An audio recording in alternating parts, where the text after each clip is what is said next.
আসসালামু আলাইকুম রহমতুল্লাহ বরাকাতু। প্রিয় ভিউয়ার্স, আজ আমি আপনাদেরকে দেখাবো জাবালে নূর। এই যে আমি জাবালে নূরে উঠতেছি, যেখানে আমাদের প্রিয় নবী হজরত মুহাম্মদ সাল্লাল্লাহু আলাইহি ওয়াসাল্লামের উপর কোরআন নাজিল হয়েছিল এবং রাসূল সাল্লাল্লাহু আলাইহি সাল্লাম ধ্যান করতেন। ঠিক ওই জায়গাতে আমি আপনাদেরকে নিয়ে যাব। এখানে প্রতিনিয়ত হাজার হাজার লোক হাজিরা আসা যাওয়া করে। অনেক উঁচু পাহাড়টা, উঠতে আমার প্রায় ১ ঘন্টা সময় লেগে গেছে। এই যে দেখেন উঠতেছি। তো উঠার মাঝখানে অনেক বিশেষ করে পাকিস্তানিরা পানি বিক্রি করে, জুস বিক্রি করে। কারণ হাজিরা ক্লান্ত হয়ে যায় এজন্যে। তো এই যে দেখেন আর অল্প একটু বাকি আছে। ওই যে ওই চূড়ায় উঠবো আমি। এই যে অবশেষে আলহামদুলিল্লাহ উপরে উপর পর্যন্ত আসলাম। এখন আমি আপনাদেরকে দেখাবো রাসূল সাল্লাল্লাহু আলাইহি সাল্লাম কোন জায়গাতে ধ্যান করতেন। এই সেই জায়গায় যে দেখেন অনেক লোক এখানে জড়ো হয়ে আছে। এইখানে ধ্যান করতেন।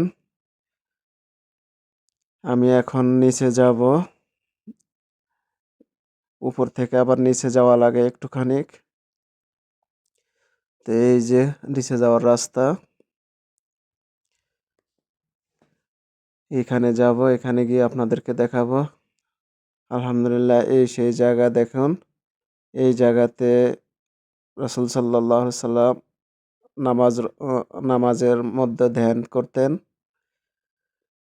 এই সেই জায়গা।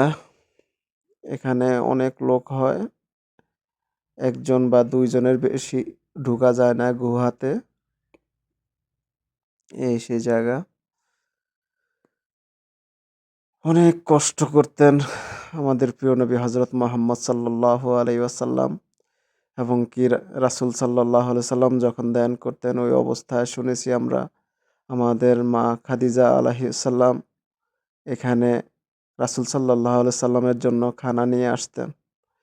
দেখেন কত নিচে, দেখেন পুরাটা মক্কা শহর দেখা যায় দেখেন। এত উপরে আমরা উঠছি। তো অবশেষে দেখা হলো, এখন আমরা নিচে চলে যাচ্ছি। এই যে দেখেন পাহাড়ের থেকে নিচে নামার অবস্থায় দেখেন অনেক হাজিরা এখানে আসে। এখানে এসে দেখে যায় আমাদের প্রিয় নবী হযরত মুহাম্মদ সাল্লাল্লাহু আলাইহি সাল্লামের উপর যে কোরআন নাজিল হয়েছিল। এই সেই জায়গা জাবালে নূর, যেটাকে বলে জাবালে নূর। এই সেই জাবালে নূর। সুবহানাল্লাহ! আমাদের জন্য আমাদের প্রিয় নবীর সাল্লাল্লাহু আলাইহি সাল্লাম কতই না কষ্ট করছেন। আল্লাহু আকবার!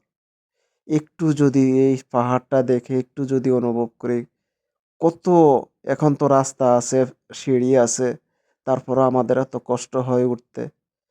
আর আমাদের প্রিয় নবী হযরত মুহাম্মদ সাল্লাল্লাহু আলাইহি সাল্লাম এইভাবে পাহাড় বেয়ে, পাথরের উপর পা দিয়ে পাহাড় বেয়ে বেয়ে উপরে উঠছেন একমাত্র আমাদের জন্য, আমাদের